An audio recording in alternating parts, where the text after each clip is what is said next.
Alors, Jean-François Cazalt, à quelques jours du premier tour de cette élection municipale d'Ajaccio, dans quel état d'esprit êtes-vous?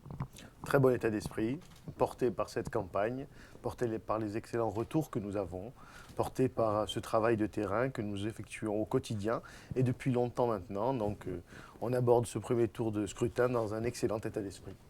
Alors imaginons que cette élection vous soit favorable. Ça y est, vous êtes installé dans le fauteuil de maire d'Ajaccio. Quelles seront les premières mesures que vous prendrez et qui vont donc marquer vos 100 premiers jours à la Maison Carrée? C'est une hypothèse à laquelle je souscris très, très agréablement. Les 100 premiers jours vont être marqués effectivement par des mesures qui seront des mesures fortes, dans tous les domaines.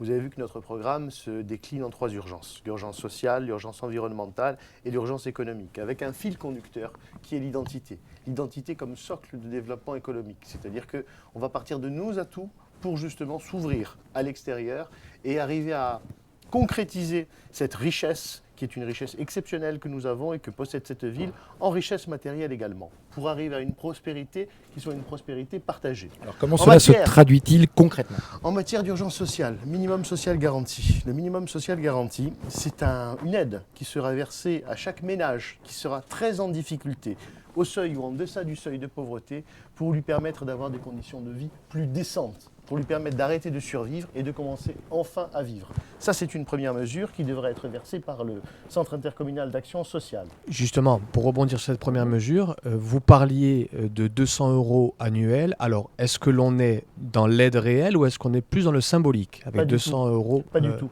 Je pense qu'il ne annuels. faut pas parler en mensualité parce qu'on comprend mal. Il faut d'abord parler pour être réaliste et pour ne pas faire rêver les gens en enveloppe que l'on va consacrer à cette aide. C'est-à-dire environ, et pour la première année, 3,5 millions d'euros consacrés à cette aide. On sait qu'il y a environ 13 000 personnes sur le territoire de la CAPA qui vivent au seuil ou en deçà du seuil de pauvreté.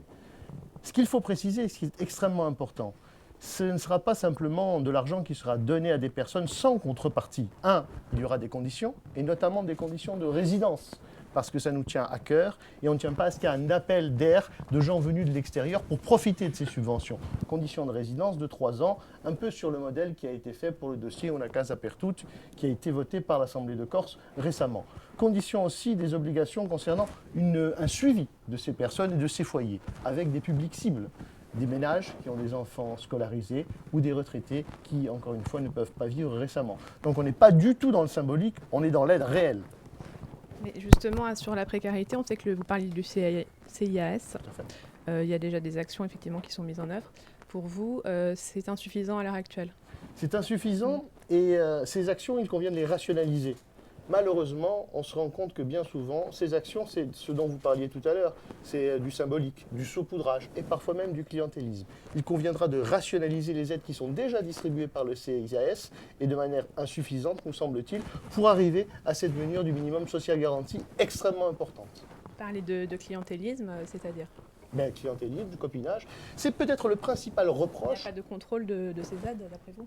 Il n'y a pas de contrôle. De contrôle de l'attribution des aides. Il n'est pas effectif, non, il n'est pas effectif et malheureusement on a vu que ça s'est passé, que ça se passe souvent. Le principal reproche que l'on adresse à cette municipalité, outre le fait d'avoir laissé mourir la ville durant ces 5 dernières années, c'est finalement de favoriser par sa passivité, par son incompétence, ce système de clientélisme et de copinage qui vicie tout, qui pollue tout. Aujourd'hui, les personnes qui sont au soutien de M. Laurent Marcangeli sont en quelque sorte des mercenaires, qui sont stipendiés. Voilà. Il n'y a pas de véritable intérêt pour cette ville. Il y a simplement des avantages qui sont distribués au vu du potentiel électoral que peut apporter telle ou telle personne. Ce système-là, qui est le système de l'ancien clan, dont ils sont les héritiers et qu'ils renforcent encore une fois par leur passivité, c'est le principal reproche qu'on leur adresse.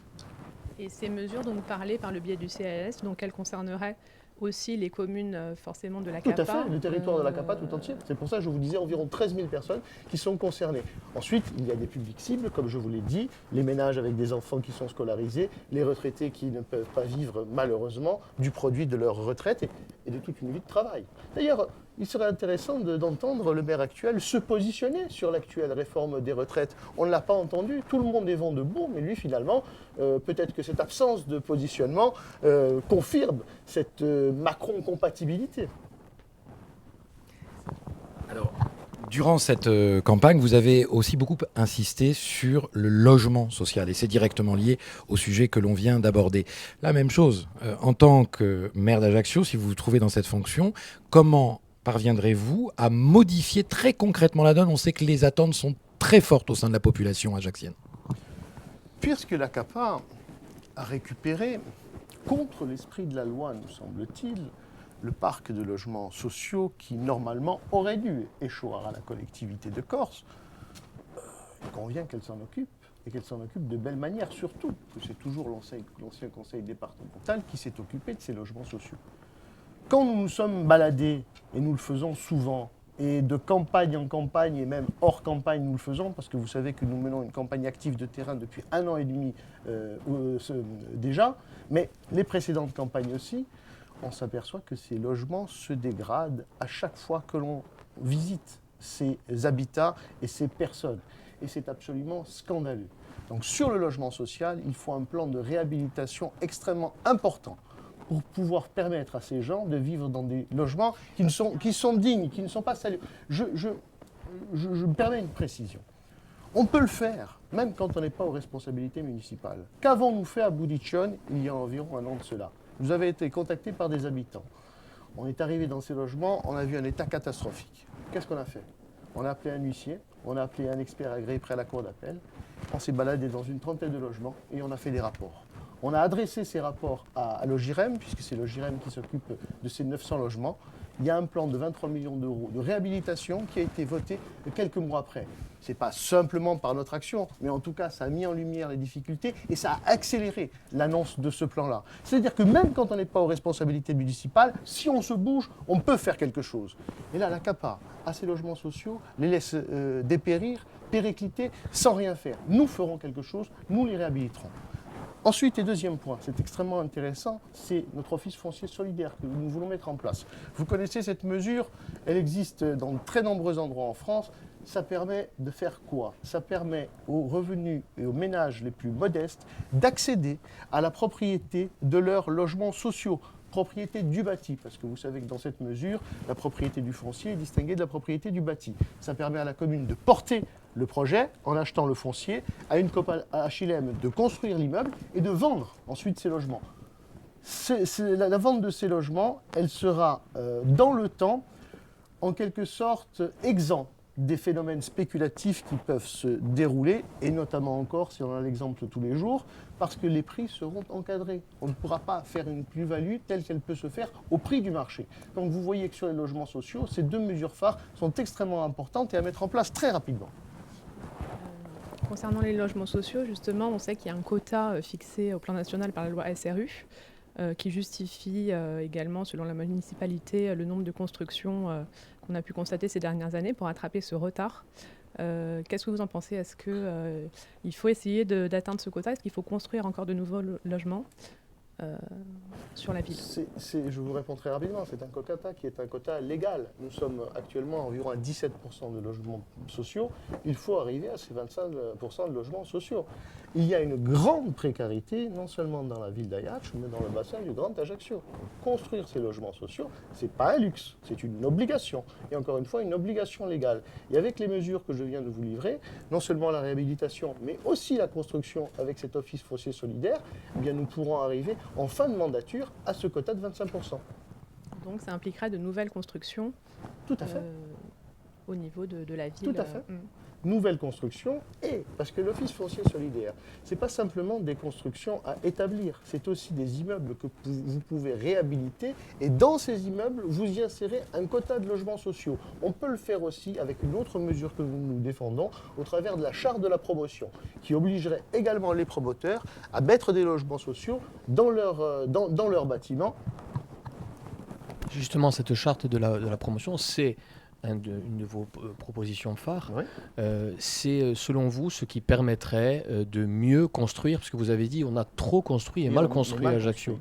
Ce serait la solution? Je crois que nous ne sommes pas les seuls à le dire. Je pense que toutes les Ajacciennes et tous les Ajacciens peuvent dire cela en voyant l'état dans lequel se trouve la ville aujourd'hui au niveau de l'aménagement et au niveau de l'urbanisme. Charte de la promotion, c'est quoi? C'est en quelque sorte obliger les constructeurs et les promoteurs à construire en pensant non seulement à l'habitat ou à l'appartement en gros qu'ils vont livrer, mais en pensant à l'habitant et en pensant à l'entour, c'est-à-dire d'offrir un espace qui pourrait être un espace de vie agréable, arboré aux familles d'Ajacciennes et d'Ajacciens qui vivent dans ces logements-là. On va penser à un aménagement, plus uniquement à une construction comme on le fait aujourd'hui tous les jours, et on voit ces monstres sortir de terre, on voit que l'on rase des collines, ça suffit. Il faut arrêter avec le béton, il faut arrêter. Il faut changer de modèle, et avant de changer de modèle, il faut toujours une phase transitoire. On n'est pas contre les professionnels qui gagnent leur vie en construisant ou en édifiant des logements et des bâtiments. Non, on est pour que la puissance publique indique à ces personnes où elles peuvent construire et où elles ne peuvent pas construire. Et quand elles doivent construire, comment bien construire, en pensant à la qualité architecturale des bâtiments, aux matériaux qui sont employés et encore une fois aux espaces verts et à l'espace alentour. C'est ça qui est important. Ce sont finalement les clauses sociales et environnementales de la commande publique. Et les promoteurs y ont tout intérêt puisque la commande publique est un levier très important pour eux. Est-ce qu'à ce niveau-là, vous craignez un phénomène de ghettoisation ou est-ce qu'il faudrait davantage de mixité, d'après vous, notamment quand on parle de logement social? C'est pas que l'on craint ce phénomène de ghettoisation, c'est qu'il existe aujourd'hui. Montez au Jardin de l'Empereur, qui est d'ailleurs peut-être va être victime d'un autre problème, celui de la gentrification, c'est-à-dire qu'on enlève les personnes qui habitent là pour les déplacer complètement, pour refaire les habitations, mais plus pour eux, pour des gens qui sont beaucoup plus fortunés et qui arriveraient à ça. Ça arrive aujourd'hui à l'Empereur, ça va arriver à Sainte-Lucie. Donc ce phénomène de ghettoisation, il existe déjà, mais juste il va se déplacer à l'extérieur de la ville, dans des nouvelles cités qui ont été construites récemment, proches des superficies, des énormes superficies commerciales qui ont été édifiées très récemment. Concernant cette charte des promoteurs, comment comptez-vous faire adhérer finalement les promoteurs? Quelles contraintes bienveillantes pourrait-il avoir pour pouvoir finalement souscrire pleinement à cette charte et jouer le jeu? Pour la commande publique, c'est très facile. Ce seront des clauses qu'on va insérer dans le cahier des charges. Donc ils seront obligés d'y souscrire. Ça, c'est la première des choses. Ensuite, les promoteurs ne travaillent pas exclusivement avec la commande publique. Il y a aussi des opérations qui sont des opérations privées. Bien nous, quand on va délivrer un permis de construire, parce que c'est une fable que de dire qu'une fois qu'une surface est constructible, on est obligé de délivrer un permis de construire. C'est une fable que de le croire aussi. C'est pas comme ça que ça se passe. Quand on délivre un permis de construire, peu importe la classification du terrain, il faut voir s'il y a les réseaux d'assainissement qui sont suffisants, si la voirie est suffisante, s'il n'y a pas de problème de sécurité. Et je pourrais vous citer 50 critères qui permettent d'empêcher un permis de construire. Comment vous y opposez légalement, justement? Justement, si les promoteurs vont dans le sens qui va être le sens de la municipalité, de penser non seulement à la construction, mais tout ce que va impacter la construction, il n'y aura pas de problème pour la délivrance du permis de construire, si tous les critères sont respectés. Si l'un des critères n'est pas respecté, eh bien nous ferons usage de notre pouvoir de refuser le permis de construire, quitte aux promoteurs ou aux constructeurs d'aller se pourvoir en justice et d'attendre la décision du tribunal administratif. Ce sera notre politique, ce sera notre volonté pour qu'on puisse enfin maîtriser l'aménagement de notre territoire, qui aujourd'hui n'est pas du tout maîtrisé. On voit que ça va malheureusement à volo. Ce n'est pas simplement le fait de cette municipalité, pour être objectif, mais ça s'est considérablement dégradé depuis 5 ans et demi. Alors justement, pour en revenir au PLU, là, qui est au cœur d'un processus, le PLU ajaccien, on verra dans quel sens il aboutit, mais si vous arrivez aux affaires, vous allez retravailler de façon très concrète sur le PLU ajaccien, en modifiant en partie la donne. Enfin, qu'est-ce que vous faites par rapport à ce document, qui est quand même la clé de voûte de l'ensemble? Nous sommes bien d'accord. Ce n'est pas seulement retravailler, c'est réviser le PLU. Vous savez qu'il y a des révisions qui sont des révisions partielles ou des révisions complètes. Il nous semble qu'au moins sur 3 plans, le plan de la protection des espaces stratégiques agricoles, le plan de l'identification des secteurs qui doivent être urbanisés ou pas. Vous vous rendez compte qu'au PLU, le secteur du Fond de Baie, qui est encore une fois notre projet phare et notre projet d'AGER, n'est même pas identifié comme un secteur à enjeu régional. Sur la protection, la grande protection, voire même la sanctuarisation des espaces verts qui sont en cœur de ville et alentour. Ça, ce sont 3 points qui nécessitent une révision des PLU. Et je vous rappelle qu'on s'est battu en amont pour que certaines choses n'arrivent pas. Je vous rappelle les actions que nous avons menées avec et en concert avec le collectif de la résidence des îles et de toutes les résidences avoisinantes, que ce soit, me semble-t-il, le parc impérial, les jardins du Carmine et bien d'autres, le parc Berthaud et bien d'autres encore, pour qu'un immeuble ne se construise pas, pour que 2 emplacements réservés, l'emplacement réservé numéro 29 et numéro 30 soient sortis du PLU, parce que là aussi c'était un cadeau qui était fait aux promoteurs et qui allait massacrer encore davantage le coin. Croyez-moi, il n'en a pas vraiment besoin. Alors, au cœur de ce PLU, mais là on sort même du PLU ajaccien, c'est vraiment le pays ajaccien dont il est question, il y a ce fameux déséquilibre territorial qui est en train de s'opérer avec le développement de la partie est de la ville et notamment sa valeur commerciale qui a grandement cru au détriment, dit-on, du centre-ville ajaccien. Encore une fois, en tant que maire, quel dispositif pourriez-vous mettre très rapidement et très concrètement en place pour rassurer les commerçants, voire les habitants du centre-ville ajaccien qui craignent une forme de déclassement? Je vais vous rassurer. Moi, je ne veux pas être le maire de Sarre. Voilà. Et on constate aujourd'hui que la ville, elle est entièrement tournée vers ce secteur-là, vers le secteur de Sarre et vers le secteur de Baléone. À qui la faute? Qui c'est qui a voté l'autorisation pour l'installation de ces surfaces commerciales monstrueuses, peut-être uniques au plan national français, si on va parler de ce plan-là, au vu de la proportion. Qui c'est qui a voté ça? Qui c'est qui l'a autorisé? Il me semble que c'est la CDAC en 2012. Qui y avait dans la CDAC en 2012? Tout le monde vous poser la question. Vous verrez que c'est finalement les amis ou les soutiens, de manière directe ou indirecte, de M. Laurent Marcangel, qui ont donné leur bénédiction pour que ce genre d'établissement voit le jour en périphérie de notre ville et tue notre ville. Parce que c'est ce qui est en train de se passer. C'est une ville qui est aujourd'hui à l'agonie et tout le monde le dit. Vous parliez des commerçants. Quelles sont les mesures pour justement faire en sorte que ces commerçants puissent tirer un petit peu les épingles du jeu? Recentrer sur la ville et arrêter de regarder vers Sarre, voilà, et vers Baléone. Il faut embellir la ville, il faut faire des shopping zones, il faut faire une attractivité, il faut, comment dire, il faut que la ville redevienne attractive en se posant aussi la question du tourisme que nous voulons. Voilà. Et d'un tourisme qui va être un tourisme maîtrisé, en faisant valoir les atouts culturels, historiques, patrimoniaux, gastronomiques de notre ville, en faisant en sorte qu'on puisse, par des incitations fiscales, faciliter la vie des commerçants du centre-ville et des quartiers. Parce que finalement, aujourd'hui, les problèmes que rencontre le centre-ville sont les problèmes que rencontrent les quartiers. Parce qu'il y a une absence de communication. Nous, chaque fois, tous les jours, on est dans la rue. Tous les jours, on parle à des gens, à des habitants d'Ajaccio. On leur demande, mais alors, vous qui habitez au Cannes, vous qui habitez au Vadzio, vous qui habitez à Boulichon, vous qui habitez à Alzolileo, vous allez souvent au centre-ville? Réponse, jamais. Pourquoi? Parce qu'on ne peut pas se garer, parce qu'on ne peut pas circuler. Donc si vous ne rétablissez pas la connexion et la communication entre les quartiers et le centre-ville, et si vous n'en faites pas une ville homogène, c'est fini. Justement, au-delà du projet de parking dont on a beaucoup parlé, peut-être même trop, qui serait la baguette magique finalement pour régler les problèmes de dépeuplement du centre-ville, en tout cas de manque d'activité en centre-ville, hors parking, quelles seraient les mesures concrètes que vous mettriez en place à votre arrivée à la Maison Carrée? On a réfléchi au plan de déplacement urbain et au plan de circulation tel qu'il existe actuellement. Pensez que c'est normal que la ligne de bus s'arrête à l'hôtel Mercure et qu'on arrive à ce boulet d'entranglement? Pensez que c'est normal qu'il y ait tant de barreaux de liaison qui arrivent sur le cours Napoléon ou sur le cours Prince Impérial qui embouteillent considérablement le trafic et la circulation? Il faut réviser de manière très rapide. Vous parliez des 100 jours. Ça, c'est une mesure qui doit être mise en place très rapidement. Il faut réviser le plan de circulation pour qu'il y ait une fluidité dans la circulation à Ajaccio. Il faut obligatoirement développer le transport en commun.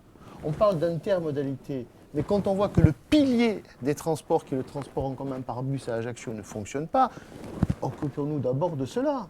les navettes. Il y a un truc qui marche bien, vous voyez, on n'est pas forcément toujours négatif à l'endroit de la municipalité.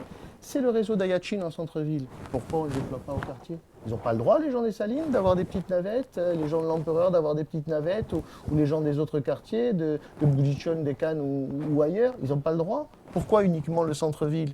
Quand on pense aux Ajacciens et aux Ajacciennes, on pense à tous, pas seulement à ses amis. Moi, je ne veux pas être le maire de mes amis, hein, et ça renvoie au copinage et au clientélisme dont je vous parlais tout à l'heure. Moi, je veux être le maire de tous les Ajacciens, voilà, avec une règle qui soit respectée par tous. Cette circulation et cette intermodalité de transport, nous l'appelons de nos voeux en connexion avec ce projet de Fourne-Bay. Ça fait 30 ans qu'on en parle. À un moment donné, on va se mettre autour d'une table, tous ensemble, les acteurs principaux, à savoir l'État, puisqu'il a encore quelques parcelles sur le terre-plein de la gare, à savoir la collectivité de Corse, qui est pratiquement propriétaire de tout le foncier, à savoir la ville et à savoir la chambre de commerce, pour enfin savoir ce qu'on va faire de ces immenses parcelles qui partent, je vous le rappelle, du rond-point d'Aspret, jusqu'au rond-point de la gare. Ça changerait considérablement la donne sur Ayache. Vous faites basculer Ayache dans le 21e siècle. Vous imaginez ce qu'on peut faire si on déplace la gare à l'entrée de ville? Déjà, vous arrêtez d'avoir une ligne de chemin de fer qui coupe 4 fois les voies de circulation. Vous pouvez faire un grand boulevard de bord de mer. Vous avez vu l'état de cette promenade aujourd'hui. Je veux dire, c'est monstrueux. Qui serait restitué aux Ajacciennes et aux Ajacciens. Vous réduisez le nombre de voies de circulation à 4. Vous faites une voie de transport en commun, ce qu'on appelle les BHNS, les bus à haut niveau de service. Et vous faites rentrer le chemin de fer, c'est la gare centrale qui doit être déplacée à l'extérieur de la ville. Mais vous faites des arrêts de chemin de fer, des stations de chemin de fer qui pénètrent jusqu'au centre-ville. C'est un projet qui serait un projet extraordinaire. Une parenthèse, vous gardez le projet de téléphérique ou pas? Non, le projet de téléphérique, je crois qu'on s'est exprimé bien souvent et bien longtemps là-dessus. Bon, je ne veux pas être trop méchant, mais ce n'est pas un projet sérieux. C'est pas un projet sérieux. Déjà, c'est un projet qui coûte énormément, 30 millions d'euros. Vous imaginez les économies qu'on peut faire et qu'on peut donner aux gens qui sont nécessiteux, hein, qui vivent sur le territoire de la commune et sur le territoire des communes de la CAPA. 30 millions d'euros sur le papier, hein. On sait très bien qu'il y a des placements extrêmement importants. Et vous voyez, mais je vous donne un seul exemple. Les parkings à l'entrée sur la gare de départ et d'arrivée, c'est 150 places. Comment vous voulez fonctionner? Mais comment vous La rentabilité, résolvez c'est 7000 passages par jour. Mais comment vous voulez fonctionner? Vous croyez qu'en plein hiver, il y a 7000 Ajacciens qui vont prendre le téléphérique? pour l'accès justement au futur hôpital et à toute la zone du collège, etc., que le téléphérique doit aussi contribuer à régler, comment du coup quelle solution vous ne contribue à rien régler du tout. Parce qu'il y a un parking de 150 places. Qu'est-ce que vous voulez faire avec un parking de 150 places qui est prévu à Saint-Joseph? Vous ne pouvez rien régler du tout, hein. Il y a 150 personnes qui vont monter, qui vont laisser leur voiture là, hein.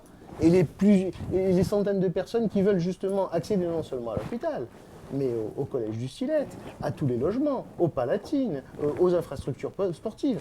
Vous voyez que c'est ridicule et que c'est mal conçu. Mais comment à la base, faire à ce moment-là? Mais je vous rappelle qu'il y a deux projets. Il y a déjà deux projets de pénétrante. Un premier projet de pénétrante collectivité, 30 millions d'euros, de Kaldanich au Stillette, qui passera malheureusement au droit de la confine. Et d'ailleurs, il va falloir regarder de manière extrêmement attentive l'enquête publique, si elle peut réduire les nuisances qui seraient apportées aux habitants de la confine.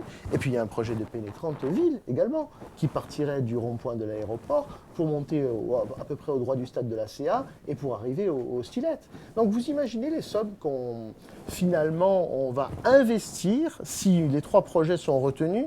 30 millions, 17 millions pour le projet ville et 30 millions d'euros pour le téléphérique, ça fait pratiquement 80 millions d'euros. C'est-à-dire que les voies d'accès pour mener à l'établissement public l'hôpital coûtent presque plus, ou pas loin, en tout cas la moitié, que l'établissement public lui-même. C'est de la folie. Ça veut dire que dans cette ville, on pense d'abord à faire des bâtiments et on pense ensuite aux accès qui y mènent. On fait tout à l'envers. Nous, on voudrait repartir du bon pied et faire les choses à l'endroit, si possible.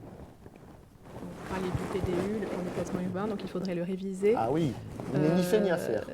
Et le fonctionnement des transports en commun. Donc vous avez notamment critiqué la gestion de la SPL Movitar qui a été recapitalisée. Comment vous pourriez, d'après vous, améliorer ce fonctionnement?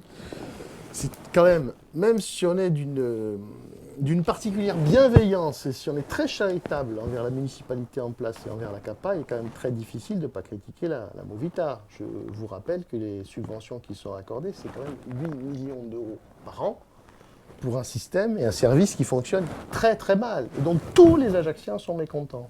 Alors la municipalité fait courir la légende urbaine que tout est de la faute des conducteurs. Voilà.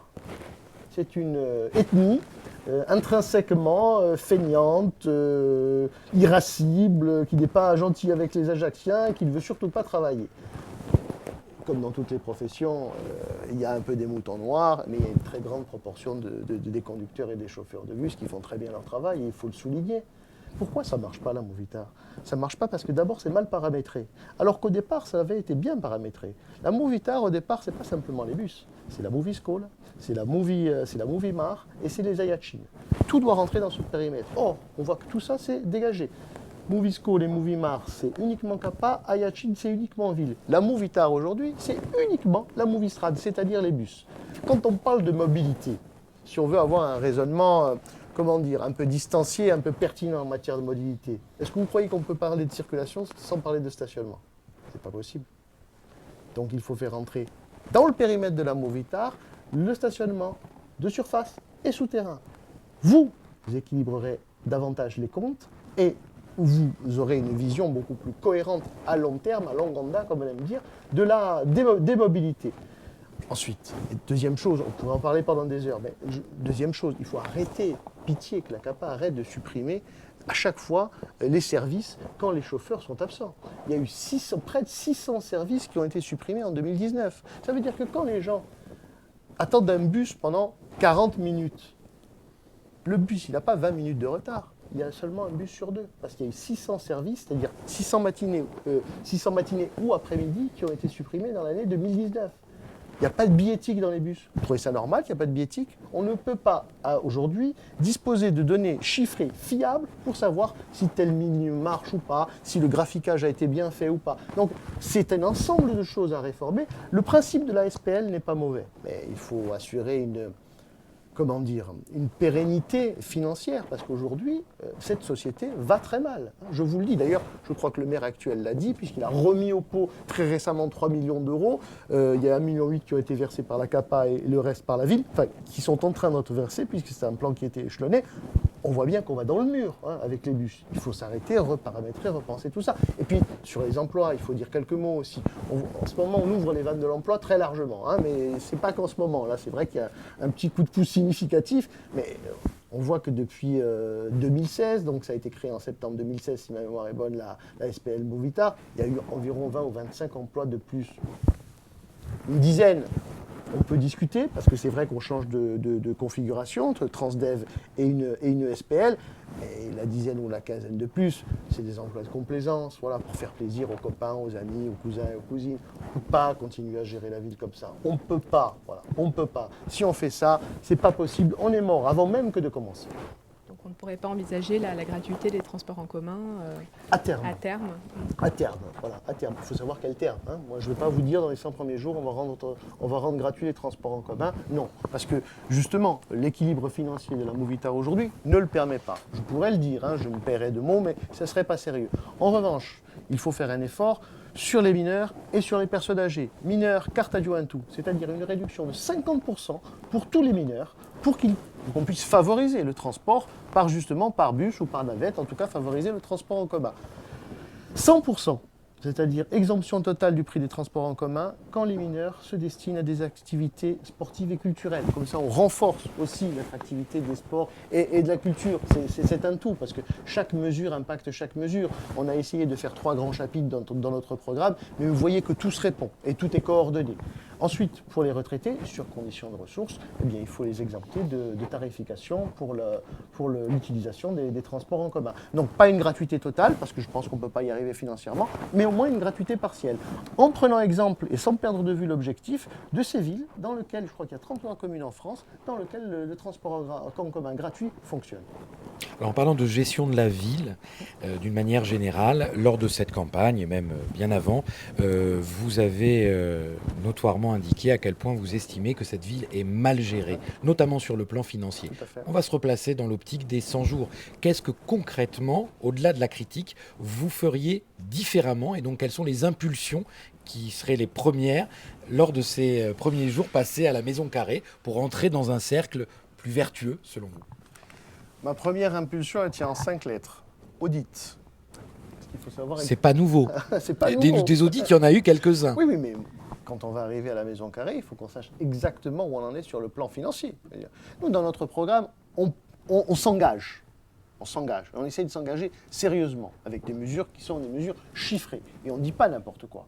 Mais on s'engage, il faut avoir aussi la contrepartie financière que ces engagements sont possibles, très rapidement. Sinon, ils le seront à terme. Et pour ça, il faut qu'on dispose d'une vision claire des finances communales et intercommunales. Aujourd'hui, nous vous le disons... Parmi vos colistiers, vous avez une personne qui, au sein de Qui a une grande main, l'opposition, qui a une grande main. a très très bien suivi les dossiers financiers. Donc j'imagine que vous avez, au-delà de l'audit, déjà quand même une idée assez claire de ce qu'il conviendrait d'engager pour changer la donne à votre sens. Nous avons fait une conférence de presse à cet effet. Il faut absolument reconstituer l'épargne nette, ce qui n'a pas été fait dans ce cadre-là. Comment on fait ? Eh bien, déjà, on essaye de gérer au mieux les dépenses de fonctionnement, d'essayer d'éviter cet emballement qui est causé par quoi ? Et qui est causé par ce dont on parlait tout à l'heure. C'est-à-dire qu'on a ouvert les vannes de l'emploi de manière très large et qu'on a essayé de masquer cela bien maladroitement par des mutations qui ont été faites, des transferts qui ont été faits de la ville à la CAPA. Et même avec ces transferts, on s'aperçoit que les effectifs de la ville et les effectifs de la CAPA sont en augmentation. Vous voyez, il faut arrêter ce phénomène. Et je vous disais tout à l'heure que c'est peut-être la chose que nous reprochons le plus à la municipalité parce que c'est la chose qui est la plus nocive. Ça, c'est la première des choses. Faire des économies. Vous parliez de projet tout à l'heure. Téléphérique, mais ça nous ferait économiser au moins 30 millions d'euros. Je pense qu'on peut faire pas mal de choses avec ça. Si on n'avait pas eu la folie, je suis désolé d'employer ce terme, mais je ne vois pas d'autre chose, d'arrêter la construction du parking camping et de jeter 21 millions d'euros par les fenêtres, 21 millions d'euros. C'est une place avec une halle au marché qui nous est quand même revenue, coût total, 27 millions d'euros. Avec 21 millions d'euros qui ont été jetés. Le décompte que nous avons produit, publié, n'a jamais été contesté. Un chiffre qui est contesté par le jamais, maire. Jamais. Qu'on me donne, 21 millions d'euros. qu'on me donne un argumentaire pour le contester. Moi, j'ai mis le décompte précis qui ressort de la DSP, hein, c'est pas très compliqué. Q-Park a été payé en intégralité. Les intérêts sont en train d'être payés, tout le monde a été payé. 21 millions d'euros, ça a coûté. Qu'on me démontre par A plus B, avec un décompte et un argumentaire précis, que je dis des bêtises. Ça n'a jamais été fait. Pourtant, les chiffres, on les a publiés, le décompte, on l'a publié également. Alors avant de passer peut-être sur un autre aspect de cette interview, une dernière question qui peut concerner l'aménagement de la ville. Encore une fois, vous êtes arrivé donc dans ce fauteuil de maire. Il y a cette fameuse citadelle. Ça, c'est un des éléments peut-être forts de la mandature qui vient de s'achever. Ça y est, la session est bel et bien établie. Simplement, reste à établir le projet qui va concerner cette citadelle. Quelle serait la première mesure que vous prendriez pour marquer de votre empreinte ce que doit être, à votre sens, cette citadelle ajaxienne ? Eh bien, c'est de délivrer aux Ajaxiennes et aux Ajaxiens un message sur le projet qu'ils attendent. Vous vous rappelez que nous avons, il y a 1 an et demi de ça, émis de forts doutes sur le projet qui était en gestation de la part de la municipalité pour le devenir de cette citadelle.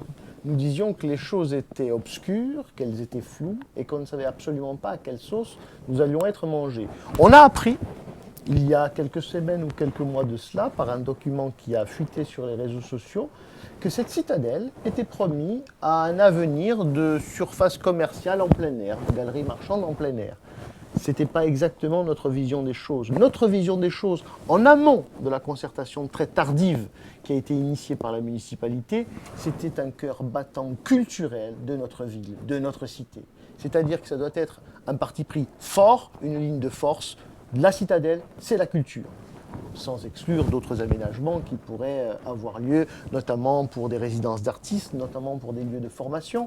On rêve tous de ce grand lycée de formation hôtelière et de restauration qui pourrait apporter une plus-value à la ville, aux services qui sont induits par cette formation-là et voir rayonner au plan international, comme le sont d'autres lycées dans le monde, ce genre d'institutions, soit basé dans la citadelle. Mais il y a encore autre chose. On peut faire un théâtre de verdure. Il faut En un mot, commençant, essayer de restituer cet espace aux Ajacciennes et aux Ajacciens pour en faire un point central de la ville qui va s'inscrire en complémentarité avec le centre-ville et non pas en opposition.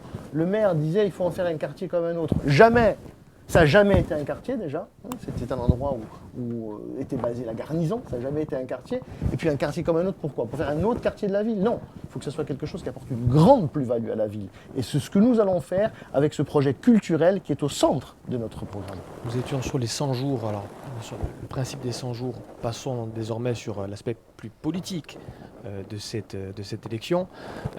Vous êtes toujours persuadé que pour remporter la mairie d'Ajaccio, il faut un large rassemblement, une large union au second tour, avec notamment vos alliés pas Ayache, Jean-André Minicogne, pardonnez-moi, Ayache pas tutti. Vous êtes toujours persuadé justement de cette ligne. Nous préférerions faire un score soviétique au premier tour et de ne pas avoir à disputer de second tour, mais je plaisante, parce qu'on n'aimerait même pas, parce qu'on n'est pas... On ne veut pas faire les choses tout seul, ça ne nous ressemble pas, et c'est d'ailleurs en lien avec ce que nous proposons dans notre programme sur la citoyenneté, sur la démocratie participative, sur ces conseils permanents de quartier, qui mailleraient le territoire et qui auraient une voix consultative à la municipalité et au conseil municipal. Je reviens à votre question pour y répondre. Ça nous semble l'évidence. Voilà. Est-ce qu'on est en capacité aujourd'hui, la liste PAH, de gagner tout seul? Peut-être. Mais au vu de notre petite expérience en politique, de l'équilibre des forces, nous pensons, et on le dit clairement, on ne va pas se mentir, il n'y a pas de secret entre nous, on le dit clairement, qu'il faut, de notre point de vue, une union large au premier tour. Et qui c'est qui peut être le pivot de cette union large, sinon les nationalistes, ou les gens qui sont soutenus par les nationalistes, comme M. Minicogne est soutenu par Fema Agourc. Il pense que c'est nous, et qu'il convient de faire le plus rapidement possible, de discuter des conditions de cette union, pour qu'on puisse être, à l'ouvrage, dès le premier tour passé. Une discussion d'avant premier tour. Le plus rapidement possible. Voilà, le plus rapidement possible. Que dites-vous aux alliés également de Corinne Front, qui sont également des nationalistes? Nous avons entendu M. Lanfranc dire qu'il n'y aurait pas de rassemblement, y compris au second tour. Que dites-vous aux nationalistes de Corinne Front? Je dis dont acte. Pour faire une alliance, il faut être deux, ou trois. Et si l'un des participants ne souhaite pas faire d'alliance, on ne va pas lui tordre le bras et on va pas le supplier non plus. Je constate quand même qu'il y a des endroits de Corse où il faut en alliance avec d'autres nationalistes. Je crois qu'à Porto-Vecchio, une alliance entre Don Mathieu Santini, soutenu par FEM, a également été opérée avec Corinne Front. Donc c'est un peu curieux qu'on pose ce principe d'une absence d'alliance a priori sur Ayache. Nous n'étions pas dans cet état d'esprit, mais on en prend acte, on ne peut pas faire autre chose. Vous avez dit l'enjeu, c'est de battre le maire sortant Laurent Kandjé, d'accéder aux responsabilités. Donc ça implique un certain pragmatisme, une stratégie politique, notamment à l'entre-deux tours. Est-ce que ces alliances pourraient être étendues plus largement qu'aux seuls nationalistes si la victoire en dépendait? L'enjeu, c'est pas simplement de faire un bon premier tour, de gagner les élections et d'arriver à la mairie. L'enjeu, c'est de faire du bien aux Ajacciennes et aux Ajacciens. C'est ça. On fait de la politique pour ça, pour essayer d'améliorer un peu le confort des gens. Pas pour qu'on puisse avoir un strapontin de maire, de conseiller territorial ou que sais-je encore. Union la plus large possible, je l'ai dit oui, je le maintiens. Union la plus large possible, il faudra discuter des possibilités, des conditions. Y compris au-delà de notre famille. On ne se refuse rien d'envisager. Rien. Voilà. Nous, ce que l'on veut, et notre adversaire principal, on l'a déjà désigné, c'est même pas M. Laurent Marcangeli, c'est encore une fois le système qu'il conforte par sa passivité et son laxisme. Ce système-là, on a réussi à s'en débarrasser dans de très nombreux endroits de Corse, on a réussi à s'en débarrasser à l'hôtel de région. Maintenant, il faut s'en débarrasser à Ayache, qui est la plus grande ville de Corse.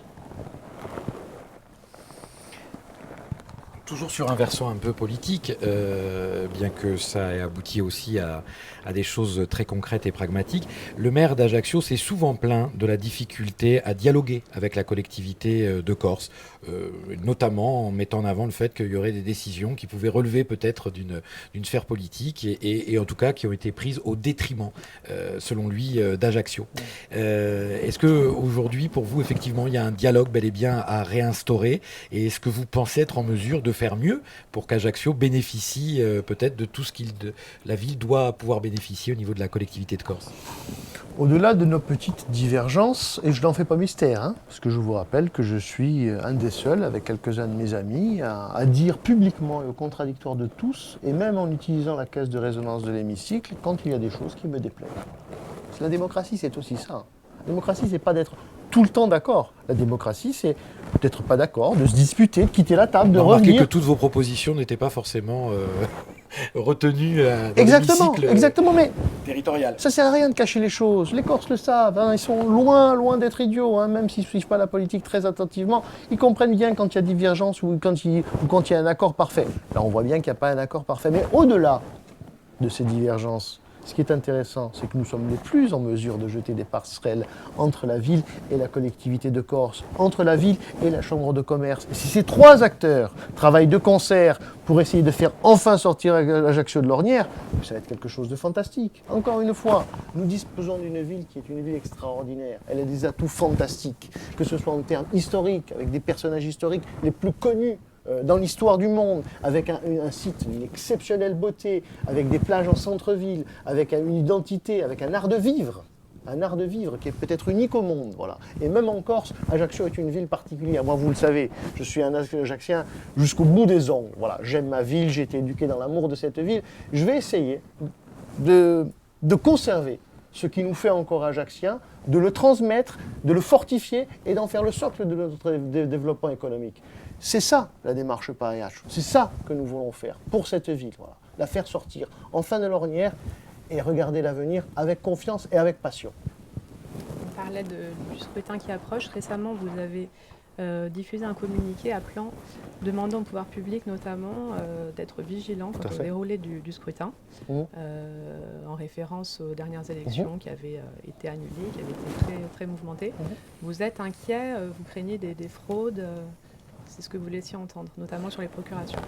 Nous ne sommes pas inquiets, nous sommes vigilants. C'est deux choses différentes. Nous avons eu l'expérience de la première élection de 2014, qui s'est jouée, si ma mémoire est bonne, à 230 ou à 280 voix. Nous avons été informés de la décision du tribunal administratif qui a invalidé cette élection au motif de procuration frauduleuse. Nous avons indiqué, par le biais d'un communiqué de la liste PAEH, à l'ensemble des personnes qui concourent à cette élection, que nous serons très vigilants et que tout le monde doit l'être. Parce qu'on ne veut pas revivre le drame que nous avons vécu en 2014. Voilà.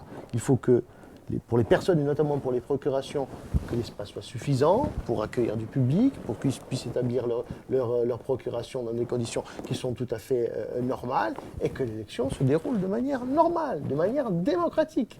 Nous ne voulons pas autre chose. Pas autre chose.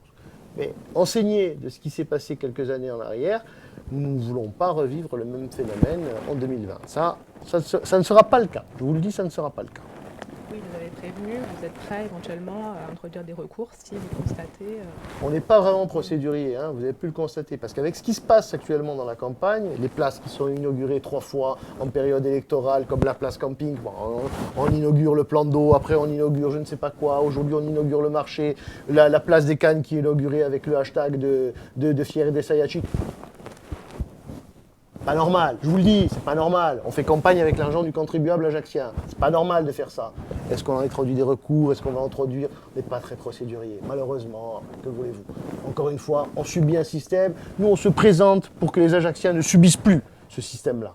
Pour que les gens qui sont proches de nous ne subissent plus les avanies de la municipalité. Combien d'associations ont été contactées en disant « Ah, mais vous êtes proche d'un tel ou d'un tel, ben on va vous supprimer des créneaux, on va vous couper des lignes de crédit, on va vous couper les subventions qu'on vous donnait l'année dernière. » Ça existe, voilà. Les gens viennent nous le dire, ça existe. On ne veut plus de ce système-là. Mais je ne veux pas dire qu'on va toquer à la porte d'un commissariat, d'une gendarmerie, ou aller déposer des recours en justice. Ce n'est pas notre mentalité, ce n'est pas notre philosophie, on n'est pas comme ça. Mais attention, on ne veut pas se faire voler comme au coin d'un bois. On le dit à tout le monde, que ce soit clair. Est-ce que vous avez vous visez un score? Est-ce qu'il y a déjà un score que vous visez au premier tour? 53, En deçà duquel vous 53, serez 54%. En deçà ça me duquel, en semble. tout cas, vous serez un score raisonnable, en deçà duquel vous serez déçu, en tout cas. Je suis un très mauvais pronostiqueur et je vais vous dire, la prophétie est un art très difficile, surtout lorsqu'elle concerne l'avenir. Nous, ce que nous savons et ce que nous faisons, c'est travailler au quotidien, faire un travail de terrain très important. Je vous assure qu'on a vraiment des équipes qui sont très mobilisées depuis longtemps et on espère qu'on fera le meilleur score possible et qu'on sera en tête au soir du premier tour. Alors on approche de la fin de cette interview, peut-être un ressort un petit peu plus personnel, parce qu'on voit vous utilisez beaucoup le « nous », vous parlez beaucoup du collectif, mais vous à titre c'est bien. personnel. Parfois, est-ce que c'est il y a- pas ce que me disent certains de mes amis pour moi. Il y a de ça, en tout cas c'est ressorti dans cette interview. Tant mieux, je Mais, progresse. Est-ce qu'il y a de ça déjà quelques années, parce que ça fait un moment que vous vous intéressez à la politique ajaxienne, il y a de ça déjà quelques années, pour reprendre une célèbre image, en vous rasant, il vous arrivait de vous imaginer déjà, il y a de ça quelques temps, maire d'Ajaccio, bien avant de vous lancer dans cette élection. Non, non. Non, non, il est vrai, je vous le dis moi, vous le savez, je suis issu de vieilles familles ajaxiennes, j'ai toujours été élevé dans l'amour et dans la passion de cette ville. Il y a quelques personnages qui ont contribué à apporter aussi leurs lettres de noblesse ou ces lettres de noblesse à cette ville, donc ça m'a toujours tenu à cœur, je ne pouvais pas vous dire de bêtises. Ensuite, j'ai un engagement qui est un engagement politique qui est assez ancien dans le nationalisme. Moi, je suis depuis 1996 membre de la Consulta di Studenti Borsi. C'est un enchaînement de choses. Voilà. Ça s'est construit au fur et à mesure, mais je ne me suis pas levé un matin il y a 10 ou 15 ans en me disant je vais être maire d'Ajaccio. Non, c'est pas le cas. J'étais très concentré sur mon activité professionnelle. Vous le savez, j'ai été bâtonnier, ça demande beaucoup de temps. Ensuite, conseiller territorial, c'est peut-être un enchaînement naturel, je ne sais pas. Voilà. Tout ce que je sais en revanche, c'est que cette ville, c'est pas ma ville, c'est ma vie. Voilà, c'est ma vie. Parce que ça me plaît vraiment particulièrement. Moi, je suis un fou de tout ce qui peut être expression ajaxienne, de tout ce qui peut être nouming, de tout ce qui peut être qui peut ressortir à l'histoire de cette ville. Voilà, ça me plaît, ça m'a toujours plu. Parce que je trouve que les gens sont drôles. Je trouve que les gens ont un humour très particulier qui me convient bien et qui me convient bien, qu'on s'y sent bien, qu'il y a à Ajaccio un je ne sais quoi qu'il n'y a pas dans les autres villes du monde. Et ce je ne sais quoi, on veut absolument le maintenir et en faire la principale richesse de notre île, de notre ville. Parce que la qualité de vie, c'est peut-être notre première matière première. On n'a rien dans notre sous-sol, mais on a ça. Et ça, c'est important. Vous parliez de votre activité professionnelle d'avocat. Si les événements vous sont favorables au soir du 22 mars, il va y avoir quand même une décision difficile à prendre. Mettre entre parenthèses cette activité professionnelle bien fournie qui est la vôtre. Ça risque d'être un crève-cœur, non ? Ça sera un crève-cœur parce que c'est une profession que j'aime beaucoup, beaucoup, beaucoup. Et ça sera un crève-cœur, mais je ne pourrais pas faire autrement. On ne peut pas être avocat et maire d'une ville de 70 000 habitants comme Ajaccio, c'est absolument impossible. Il sera également un crève-cœur de mettre un terme à mes fonctions de conseiller territorial, parce que je ne vois pas comment je pourrais continuer à faire les deux de manière satisfaisante. Voilà, il y a plein de choses qui vont demander des renoncements et des sacrifices, mais encore une fois, il faut hiérarchiser les priorités.